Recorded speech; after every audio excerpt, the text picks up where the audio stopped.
Everyone, very good morning to all of you. This is Prakhar Dikshit, and today I am going to start chapter 5 Arithmetic Progression for class 10th. जी हाँ, इस chapter में मैं आपको AP से related पूरी information दूंगा और exercise 5.1 का फर्स्ट क्वेश्चन भी explain okay guys, chapter 5 arithmetic progression देखते हैं। इसको शॉर्ट फॉर्म में एपी बोला जाता है। ध्यान से समझिएगा, बहुत इंपॉर्टेंट चैप्टर है।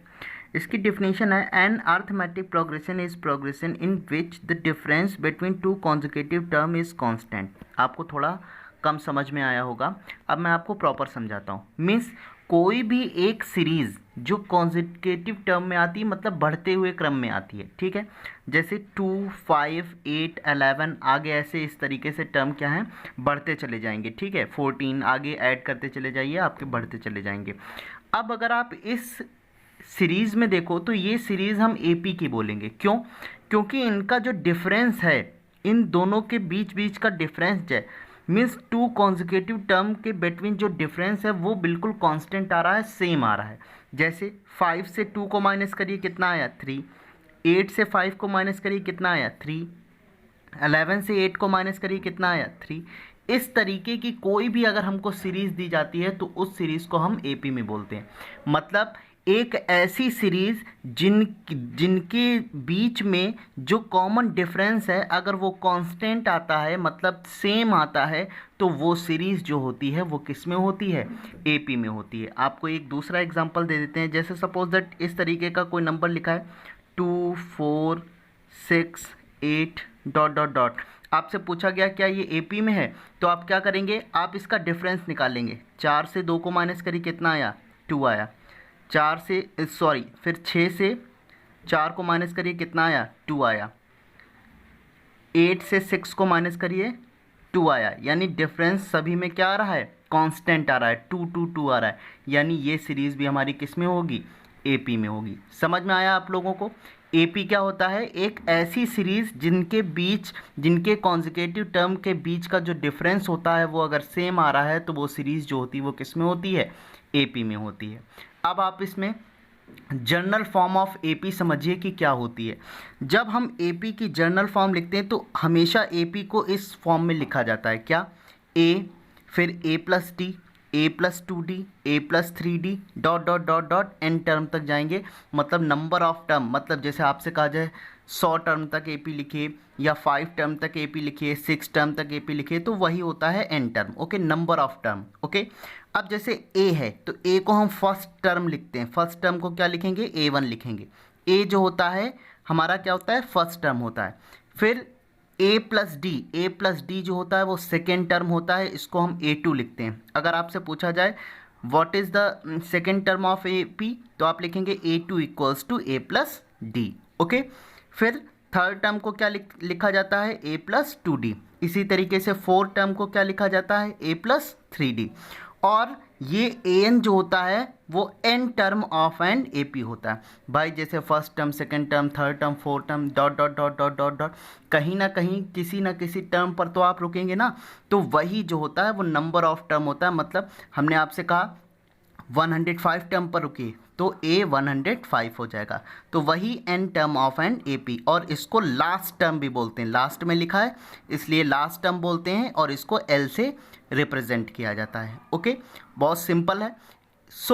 अगर आप देखें तो फर्स्ट टर्म को हम क्या लिख सकते हैं? A1 equals to A, A2 equals to A plus D, A3 equals to A plus 2D, A4 equals to A plus 3D, A5 आता तो कितना आ जाता? A plus 4D। अगर आप देखो 4 है तो 3 लिखा, 3 है तो 2 लिखा, 2 है तो 1 लिखा है, और 1 है तो कुछ नहीं। ओके, तो A1 equals to A, A2 equals to A plus D, A3 equals to A plus 2D, A4 equals to A plus 3D, A5 equals to A plus 4D, A8 equals to A plus 7D, एक कम, यानी A15 अगर आपसे निकालना है तो A plus 14D। Right, इस तरीके से हम टर्म को क्या कर सकते हैं? फाइंड आउट कर सकते हैं। और ये आपकी एपी की जर्नल फॉर्म है A plus D, A plus 2D, A plus 3D dot dot dot AN। इसको लर्न करना बहुत इंपॉर्टेंट है, और इन्हीं को कॉन्जिक्यूटिव नंबर्स भी बोल सकते हैं, जैसे A, फिर A plus D, A plus 2D। इस तरीके से हम इनके नंबर्स को भी क्या कर सकते हैं?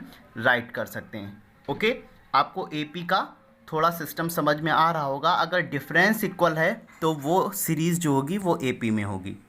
ओके गाइस, अब बात आती है n term of and AP यानी ए एन की, जो लास्ट में लिखा था। ओके, यानी A plus D, A plus 2d, A plus 3d dot dot dot A N तक जाता है। यही तो हमारी एपी की सीरीज होती है।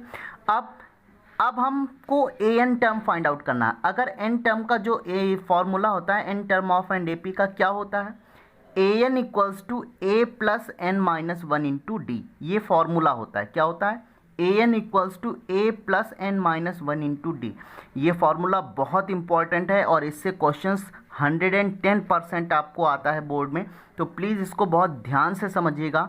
N term of and A P का फॉर्मूला जो होता है ए एन का, a n equals to a plus n minus one into d. अब जैसे 5 टर्म अगर आपको पता है, 5 टर्म क्या होता है? ए 5 जो होता है वो ए प्लस 4d होगा कि नहीं होगा, है ना? अब जैसे मान लो हमको पता नहीं है कि 5 टर्म, अब जैसे आपको हमसे कहा गया कि इसका 5th टर्म निकालिए और ये कहाँ तक दिया गया? 4th टर्म तक दिया गया। तो 5th टर्म यानी n इक्वल्स टू हमको कितना दिया गया? 5 दिया गया। तो a 5 रखेंगे। अब a की तो वैल्यू पता नहीं, तो a ऐसे ही रहेगा। 5 माइनस 1 कितना आ गया? 4d। देखो a प्लस 4d बन गया। यानी कोई भी हमको n पता हो तो हम किसी भी टर्म को क्या कर सकते हैं? फाइंड आउट कर सकते हैं। तो n term of and A P का जो फॉर्मूला है a n equals to a plus n minus one into d होता है। ओके, अब देखिए ये जो हमको ए पी की सीरीज दी गई है, इसमें a इक्वल्स टू क्या हो जाएगा? आपका फर्स्ट टर्म हो जाएगा, मतलब a1। अगर जैसे कोई सीरीज दी जाए तो फर्स्ट टर्म a जो होता है वो क्या होता है? a1 होता है। फिर an जो है वो हमारा क्या है? n term of and A P है, लास्ट में जो लिखा है। फिर d इक्वल्स टू क्या है? d जो है वो कॉमन डिफरेंस है।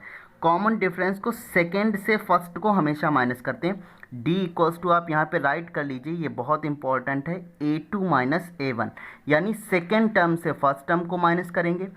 फिर थर्ड टर्म से मतलब a2 से a1 को माइनस करेंगे, a3 से a2 को माइनस करेंगे, तब जाके इसके डिफरेंस जो है वो सेम आने चाहिए। ये आपका डिफरेंस फाइंड आउट करने का क्या होता है? फॉर्मूला होता है। किसका? कॉमन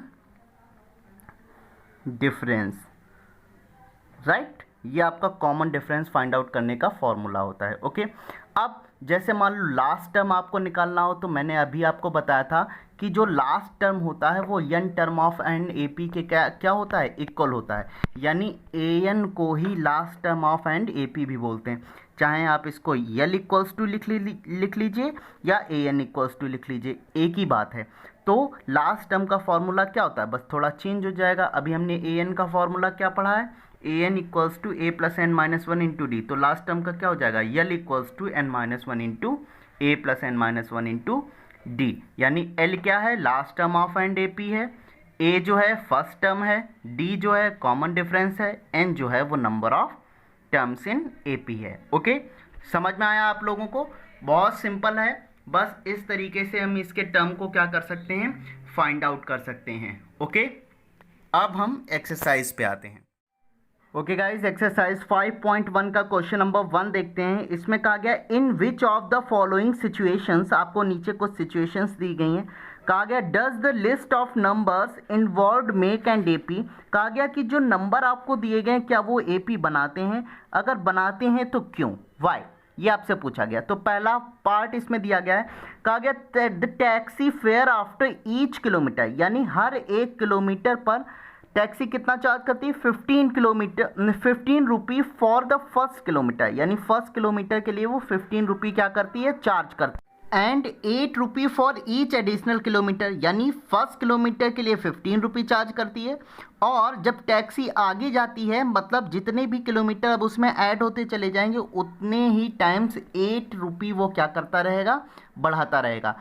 अब हम लिखेंगे according to question fare for first kilometre A one equals to कितना आ जाएगा? 15 रुपी। फर्स्ट किलोमीटर के लिए कितना चार्ज कर रहा है? 15 रुपी। अब कहा गया है जब फॉर सेकेंड किलोमीटर जब जाएगा तो वो 8 रुपये क्या कर देगा? बढ़ा देगा। मीन्स A2 इक्वल्स टू कितना आ जाएगा? 15 प्लस 8, यानी 23 रुपी आया। अब फॉर थर्ड किलोमीटर जाएगा, यानी A3 इक्वल्स टू, तो 23 तो लेता ही लेता है, उसके आगे 8 रुपये और उसमें चार्ज कर देगा। तो 8 चार्ज करेगा तो क्या हो जाएगा? 23 प्लस 8 कितना आ जाएगा? 31। यानी हमारी जो सीरीज़ बन रही है वो कितनी हो जाएगी 15, 23, 31, 15, 23, 31, यानी A1, A2, A3, ऐसे ही तो सीरीज़ लिखी जाती है। सीरीज राइट करी। अब हम इसका डिफरेंस निकालेंगे। D इक्वल्स टू क्या बताया था, A2 माइनस A1, यानी 23 से 15 जाएगा, कितना बचा 8 बचा। फिर हम देखेंगे, क्योंकि हमको इसमें बताना है कि ये AP में है या नहीं है, तो फिर D निकाला। फिर A3 से पहले A2 से A1 को माइनस करेंगे, फिर A3 से A2 को माइनस करेंगे। अगर डिफरेंस इक्वल है तो AP है। तो A3 से A2 को माइनस किया तो 31 से 23 गया, कितना आया 8 आया। तो हम नीचे लिख देंगे the difference between the successive term are same, यानी जितने बढ़ते हुए क्रम हैं, जितने आपको टर्म दिए गए उनका जो डिफरेंस है बीच में टर्म्स के, तो वो कितना है, सेम है, 8 8 आ रहा है। So hence it is an AP। तो ये जो सीरीज आपको दी गई है ये किस में होगी, AP में होगी। बस ये क्या हो गया, प्रूफ हो गया। समझ में आया आप लोगों को क्वेश्चन? बहुत सिंपल है, आपको सिर्फ राइट करके सॉल्व करना है। ओके, और बहुत सिंपली, इसको सिंपली भी बहुत सॉल्व कर सकते हैं, वो मैं आगे के क्वेश्चंस पे बता रहा हूँ आपको। देखिए सेकेंड पार्ट दिया गया, कहा गया the amount of air present in a cylinder when a vacuum pump removes 1/4 of air remaining in the cylinder at a time। अब देखो ये थोड़ा सा चेंज कर दिया क्वेश्चन। क्या बोला है, कहा गया है कि कुछ एयर जो थी वो एक सिलेंडर में प्रेजेंट थी और वैक्यूम पंप से हम हर बार 1/4 पार्ट ऑफ एयर जो है वो क्या करते हैं, लेफ्ट रह जाती, मतलब उसमें निकाल देते हैं, माइनस कर देते हैं। तो हम क्या करेंगे, अब आपको बताना है कि कितना एयर बचा हुआ है सिलेंडर में। हमने क्या किया, let the amount of air, हम एयर के अमाउंट को क्या कर लेंगे, लेट कर लेंगे। हमने लेट किया कि A1 यानी फर्स्ट टाइम में A1 जो है उसमें हमारी एयर कितनी थी, X थी। ओके, सिलेंडर में फर्स्ट टाइम में एयर हमारी कितनी थी, X थी। अब फर्स्ट टाइम में मतलब हमने A1 इक्वल्स टू इसको क्या कर लिया, राइट कर दिया। अब हम क्या लिखेंगे, लिखेंगे अमाउंट ऑफ एयर लेफ्ट, अब कितनी बची है आफ्टर फर्स्ट रिमूवल। जब हमने फर्स्ट क्या किया, रिमूवल किया, मतलब 1/4 पार्ट उसमें से माइनस किया, तो क्या आएगा, A2 ही तो आएगा। A2 इक्वल्स टू क्या आएगा, X से 1/4 पार्ट ऑफ एयर हमने क्या किया, माइनस किया, तो कितना आ जाएगा 3/4 X बचा। अब हम क्या करेंगे, amount of air left after second removal, जब हमने सेकेंड किया तो A3 आएगा, राइट भाई। फर्स्ट तो ये हो गया, सेकेंड ये हो गया, थर्ड ये हो गया, तो A3 इक्वल्स टू क्या आ जाएगा, 3/4 पार्ट ऑफ एयर बचा था। अब हमने 1/4 पार्ट माइनस किया, किसके, 3/4 पार्ट ऑफ X के। भाई 3/4 पार्ट ऑफ X एयर है, तो 3/4 पार्ट ऑफ X से ही तो 1/4 पार्ट माइनस करेंगे, तो 1/4 पार्ट ऑफ 3/4 X का। ठीक, जैसे यहाँ पे X पार्ट था तो 1/4 पार्ट ऑफ X माइनस किया, तो 3/4 पार्ट ऑफ X है तो 1/4 पार्ट किसका होगा, 3/4 पार्ट ऑफ X का माइनस होगा। तो कितना बचेगा, यहाँ पे एलसीएम ले लेंगे तो 4 4 16, 16 एलसीएम आ जाएगा, तो यहाँ पे 4 4 12 माइनस 3 यानी 9/16 इंटू X बचा, राइट। अब हम इसका क्या निकाल लेंगे, डिफरेंस निकाल लेंगे। डिफरेंस A2 माइनस A1 यानी 3/4 part of X minus X, तो कितना आ जाएगा, -1/4 X आ गया। फिर D equals to A3 minus A2 यानी 9/16 X माइनस 3/4 X। जब हम करेंगे इससे इसको माइनस करेंगे तो कितना है, माइनस का 3/16 X। क्या डिफरेंस सेम है, दोनों का डिफरेंस सेम आ रहा है, नहीं, डिफरेंस सेम नहीं आ रहा है। तो हम यहाँ पे लिखेंगे the difference between the terms are not same, hence it is not an AP। तो ये AP जो है वो नहीं होगी, यानी इन टर्म्स से जो सीरीज बनेगी वो आपकी AP नहीं होगी। Okay okay dear student, third part देखते हैं। कहा गया the cost of digging a well after every metre of digging when it cost 150 for the first metre and raises by 50 rupee for each subsequent metre. यानी क्या बोला गया, आपसे कहा गया एक कुआं खोदने के लिए जो कॉस्ट है वो क्या है, एवरी मीटर, मतलब हर एक मीटर की आपको कॉस्ट दी गई है। क्या कहा गया, when cost 150 for first metre, यानी एक मीटर जब आप क्या करती हैं, खोदते हैं तो आपको 150 रुपये मिलेंगे। फिर कहा गया रेजेस बाय 50, यानी हर 1 मीटर पर 50 रुपये बढ़ते चले जाएंगे। पहला 1 मीटर किया तो आपको 150 रुपये मिलेंगे। फिर दूसरा आपने जब मीटर उसको डीप खोदा तो आपको 50 रुपये बढ़ जाएंगे, यानी 150 प्लस 50 हो जाएगा। इसी तरीके से अब ये मैंने आपको थोड़ा सा शॉर्ट मेथड मतलब अपने अकॉर्डिंग अपनी लैंग्वेज में बताया है, आप इस तरीके से भी राइट कर सकते हैं, कुछ गलत नहीं होगा। अब हम लिखेंगे according to question AP is, हमारे अकॉर्डिंग टू क्वेश्चन AP हमारी क्या बन सकती है, तो A1 हमने लिख लिया, comma A2 comma A3 write कर लिया। Okay, A1 equals to first kilometre के लिए कितना है 150 रुपी, सेकेंड किलोमीटर के लिए क्या बोला गया 50 रुपये बढ़ा देगा, यानी 150 प्लस 50 हो जाएगा, राइट। ऐसे ही 3 किलोमीटर के लिए क्या होगा 150 प्लस 50 तो था, उसके आगे उसने 50 और बढ़ा दिया, राइट। तो पहला क्या हो जाएगा 150, दूसरा 200 एंड तीसरा 250, राइट। अब हम यहाँ पर इसका जब कॉमन डिफरेंस निकालेंगे तो D इक्वल्स टू क्या होगा A2 माइनस A1, यानी 200 माइनस 150 इक्वल्स टू कितना आ जाएगा 50 आ जाएगा।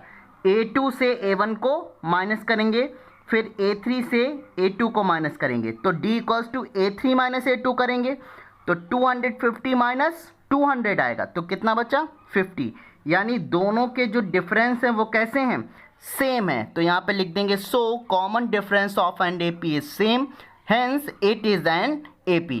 तो हमारी जो सीरीज़ है वो हमारी किस में होगी AP में होगी। बस आपने इसको बता दिया है कि ये AP में है और रीज़न भी बता दिया कि क्यों AP में है। Okay okay guys, fourth part दिया गया है, कहा गया the amount of money in the account every year when 10,000 rupees deposited at compound interest at 8% per annual. Okay, यानी आपसे कहा गया है कि पर ईयर 8% के कंपाउंड इंटरेस्ट के साथ आपने 10,000 रुपये क्या किए डिपॉजिट किए। तो अब आपको बताना है कि इससे जो सीरीज़ बनेगी, जैसे पर ईयर यानी पहले ईयर लगेगा, फिर दूसरे ईयर लगेगा, फिर तीसरे ईयर लगेगा, इस तरीके से। ओके, अब आपने क्या किया, रेट आपको कितना दिया गया है 8% दिया गया है, और जो प्रिंसिपल दिया गया है आपको P दिया गया है वो कितना है A1 इक्वल्स टू, यानी ये तो A1 हो जाएगा, फर्स्ट अमाउंट है, फर्स्ट अमाउंट उसने कितना सबमिट किया 10,000 रुपये, तो A1 इक्वल्स टू कितना हो गया 10,000। अब हम लिखेंगे अमाउंट आफ्टर 1 ईयर, यानी 1 साल के बाद उस पर 8% क्या लगेगा कंपाउंड इंटरेस्ट लगेगा। कंपाउंड इंटरेस्ट का फॉर्मूला क्या होता है P ब्रैकेट में 1 प्लस R अपॉन 100 की होल पावर n, ये आपने 8th क्लास में फॉर्मूला पढ़ा होगा, खूब कंपाउंड इंटरेस्ट के सवाल लगाए होंगे। ओके, तो ये क्या हो जाएगा A2, जब फर्स्ट ईयर हमारा बीत गया तो वो सेकेंड अमाउंट उसका बनेगा ना कि कितना कंपाउंड इंटरेस्ट उसको मिला, तो 10,000 यानी P ब्रैकेट में 1 प्लस 8% आपका रेट है, तो 8 अपॉन 100 की होल पावर n, ईयर कितना है फर्स्ट यानी 1 आ जाएगा। ओके, तो यहाँ पे कितना आ जाएगा, एलसीएम लेंगे 100 तो 108 अपॉन 100, और ऊपर 1 है तो ऐसे ही 0 0 कैंसिल, मल्टीप्लाई करेंगे तो 10,800 रुपी आपका अमाउंट निकल के आएगा। अब हम अमाउंट आफ्टर सेकेंड ईयर लिखेंगे, तो सेकेंड ईयर में ईयर कौन सा होगा 2, ओके, और टर्म कौन सा होगा 3। अब प्रिंसिपल हमारा कितना है P कितना है 10,800, यानी 10,800 ब्रैकेट में 1 प्लस 8 अपॉन 100 की होल पावर 2, यहाँ पे 108 अपॉन 100 की होल पावर 2 आएगा। जब 108 का स्क्वायर करेंगे तो 11,664 आएगा, राइट, और नीचे कितना आ जाएगा 10,000 आपका बनेगा, 0 0 ये क्या हो जाएंगे कैंसिल आउट हो जाएंगे। जब हम मल्टीप्लिकेशन करेंगे 108 और 11,664 का तो ये बनेगा 12,597.12, ओके, यानी 12,597.12 ये आपका बनेगा। क्यों? क्योंकि 100 आपका नीचे बना है, तो जब ये आप 0 हटाएंगे तो यहाँ पे आपको पॉइंट लगाना पड़ेगा। ओके, तो इतना रुपये बना। अब आपको क्लियर दिख रहा होगा कि ये AP में नहीं है क्योंकि इसका डिफरेंस हमारा इक्वल आएगा ही नहीं। अब अगर हम D निकालें तो A2 से A1 माइनस करें तो A2 हमारा कितना आया है 10,800 और A1 कितना था 10,000, तो कितना बचा 800। A3 से A2 माइनस करेंगे तो देखिए आपका डिफरेंस जो है वो सेम नहीं आ रहा है, तो हम नीचे लिख देंगे so common difference is not same, hence it is not an AP, यानी जो सीरीज बनेगी वो आपकी एपी में नहीं होगी। इस तरीके से इस क्वेश्चन को क्या किया जा सकता है, सॉल्व किया जा सकता है विद रीजन। आप बता सकते हैं कि ये एपी में क्यों नहीं है। तो इन क्वेश्चंस के साथ साथ आपकी एपी का 5.1 एक्सरसाइज का फर्स्ट क्वेश्चन जो है वो कंप्लीट हो गया है।